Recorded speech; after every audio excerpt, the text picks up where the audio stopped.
নিয়োগ দেওয়া হচ্ছে, নিয়োগের স্বচ্ছতা নাই। আমরা স্পষ্ট করে বলতে চাই, বিসিএস এর যে প্রিলিমিনারি পরীক্ষার যে একটা কাট মার্কস থাকে, সেই কাট মার্কস প্রকাশ করতে হবে। প্রিলিমিনারি, রিটেন এবং ভাইভাতে ইন্ডিভিজুয়ালি সেই নাম্বারগুলো প্রকাশ করতে হবে। এবং আপনি কোন নাম্বারের ভিত্তিতে আমাকে মূল্যায়ন করছেন, সেই নাম্বার অর্থাৎ উত্তরপত্র আপনারা আগেই অ্যাকসেপ্ট প্রকাশ করবেন। তাহলে আমি মনে করবো যে আমি যে প্রশ্নটা লিখেছি, যে উত্তরটা লিখেছে, সেক্ষেত্রে ছাত্র সমাজের আর কোনো সাংঘর্ষিক ভূমিকা থাকবে না। এই পর্যায়ে আপনাদের মধ্যে বক্তব্য রাখবেন বাংলাদেশ ছাত্র লীগের পরিষদ কেন্দ্রীয় সংসদের সভাপতি জনাব বিনিয়াম ইবুল্লাহ।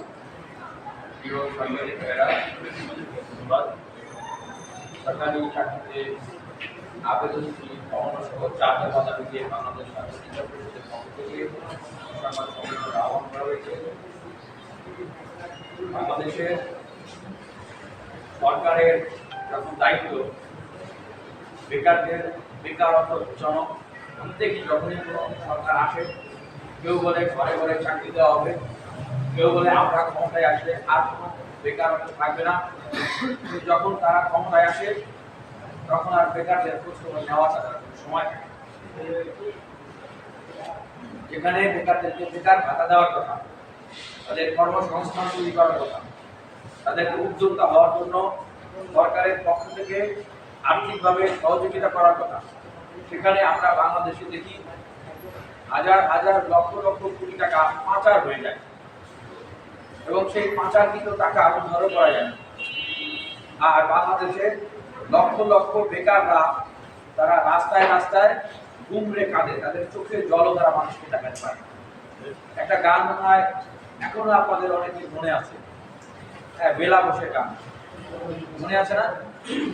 তরুণদের মুখের যে হাহাকার আবেদন, প্রিয়সী হাতছাড়া হয়ে যায়, বাবা মা অসুস্থ থাকে, তাদের চিকিৎসা করাতে পারে না, বোনকে বিয়ে দিতে পারে না। আমাদের শিক্ষা জীবনের অনার্স বা মাস্টার শেষ হয়ে যাওয়ার পরে তরুণ তরুণীরা যে একটা বিভীষিকাময় অসহনীয় একটা দুর্বিষহ অবস্থায় করতে হয়, এইটা সরকারে গেলে মনে হয় তারা ভুলে যায়, বা যখন আমলা হয়ে যায় তখন মনে হয় তারা ভুলে যায়।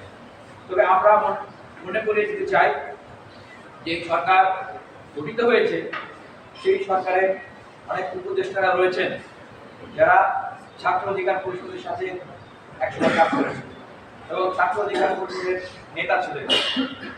এই ছাত্র অধিকার পরিষদের ব্যানারেই এই ঢাকা বিশ্ববিদ্যালয়ে সরকারি চাকরির আবেদন ফি কমানোর জন্য লিফলেট বিতরণ করেছে।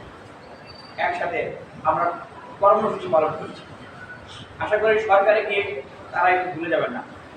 আমি সরকারের আমার উপদেষ্টা, সম্মানিত উপদেষ্টা জনাব আসিফ মাহমুদকে দেখেছি যে গত 19শে নভেম্বর তিনি একটি পোস্ট করেছেন যে সরকারি চাকরির আবেদন ফি কমানোর বিষয়ে অ্যাসেসমেন্ট চলছে। বলবো যে অ্যাসেসমেন্ট তো আমরা আরো 2-3 বছর আগেই করেছি, আপনিও তখন আমাদের সাথে ছিলেন। সেই অ্যাসেসমেন্টে আমরা বলেছি যে সরকারি চাকরির আবেদন ফি কমাতে হবে এবং সেটা 100 থেকে 200 টাকা, এর বেশি হতে পারে না। এখন আবার নতুন করে কি অ্যাসেসমেন্ট করতে হবে? নতুন করে তো অ্যাসেসমেন্ট করার কোনো দরকার নেই। সেক্ষেত্রে আমরা যতটুকু জানতে পেরেছি যে একটা বিধিমালা আছে, সেক্ষেত্রে আমরা সুস্পষ্টভাবে ছাত্র সমাজের পক্ষ থেকে এটি বলছি যে যদি রাষ্ট্রপতির অধ্যাদেশ জারি করতে হয়, যদি অর্ডিন্যান্স জারি করতে হয়, অর্ডিন্যান্স জারি করতে হবে। অর্ডিন্যান্স জারি করে সরকারি চাকরির যে আবেদন ফি, সেই আবেদন ফি সর্বোচ্চ কমিয়ে সর্বোচ্চ 200 টাকা নিতে হবে। মনে নাই কোন সংস্কার আন্দোলনের সময় যখন হাইকোর্ট দেখানো হয়েছিল, আইন দেখানো হয়েছিল, ছাত্ররা কিন্তু হাইকোর্ট আইন মানেনি। আমরা এই সরকারকে বিপ্লবী সরকার হিসেবে দেখতে চেয়েছিলাম। আমরা চাই তারা তৈরি করতে এই সমস্যাগুলোর সমাধান করবে। দেখেন 26 লাখ বেকার বলা হচ্ছে, আসলে তো আরো অনেক বেকার। শিক্ষিত বেকারদের কথা যদি আমরা এভাবে বলি, এখনো 4.5 লাখের মতো শূন্য পদ রয়েছে, 4.5 লাখের মতো শূন্য পদ, আর বেকাররা রাস্তায় রাস্তায় ঘুরে বেড়াচ্ছে। তাহলে এই সরকার যে আন্দোলন, যে তরুণদের আন্দোলন, যে বেকারদের আন্দোলনের ভিতরে দিয়ে করতে হয়েছে, রক্তের মধ্যে, জীবনের মধ্যে, আকাঙ্ক্ষার মধ্যে করতে হয়েছে, তাদের কি অন্যতম গুরুত্বপূর্ণ একটা প্রায়োরিটি বেসড একটা দায়িত্ব ছিল না যে এই ক্ষেত্রে কাজ করা? আমার মনে হচ্ছে যে তারা কিভাবে করে কাজ করতে পারছেন না। এবং এই যে আসছে ইতিমধ্যে কিন্তু 47তম বিসিএস এর সার্কুলার হয়ে গেছে। 47তম বিসিএস এর সার্কুলার হয়ে গেছে। আগামী 10 ডিসেম্বর থেকে 31শে ডিসেম্বর পর্যন্ত আবেদন জমা নেবে। এখনো যদি সেই সরকারি চাকরিতে আবেদন করি সেটিকে যদি না কমানো হয় তাহলে আবার তাহলে আমরা 700 টাকা করে এখানে আবেদন দিব।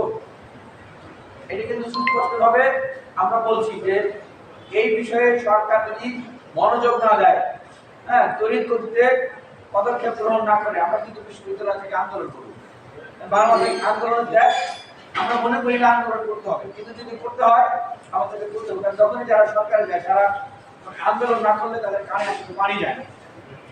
দেখেন আমাদের দেশে এই যে নিম্নবিত্ত নিম্ন মধ্যবিত্ত পরিবারের যে সন্তানরা, অনেকেরই বাবা মা মুরগি বিক্রি করে, ডিম বিক্রি করে, মাছ বিক্রি করে, হাঁস বিক্রি করে, চাল বিক্রি করে, হ্যাঁ, অনেকেরই যেটা বাংলা আমাদের গ্রাম বাংলার কথা বলে যে কামলা দিয়ে আমাদেরকে এই বিশ্ববিদ্যালয় কলেজগুলো পড়ায়।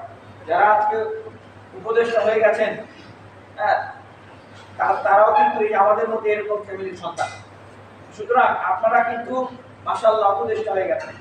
আপনার যে বন্ধুটি, আপনার যে ক্লাসমেটটি, আপনার যে সিনিয়র জুনিয়রটি আপনার সাথে এই রাজপথে স্লোগান দিয়েছে, আন্দোলন করেছে, অনেকে আহত হয়েছে, জেল কেটেছে, তারা কিন্তু উপদেষ্টা হয় নাই। তারা কোথায় এখন? তারা কোথায়? তারা কিন্তু এই যে পড়ার টেবিলে, তারা কিন্তু চাকরির জন্য পড়ার টেবিলে বসে গেছে। সুতরাং তাদের কথা কিন্তু আপনাদেরকে মাথায় রাখতে হবে। তাদেরকে আপনারা আবার মাঠে নামাবেন তাদের এই দাবি আদায় করার জন্য। এর চেয়ে অসম্মান করা, এর চেয়ে লজ্জাজনক কিন্তু আর কিছু হতে পারে না।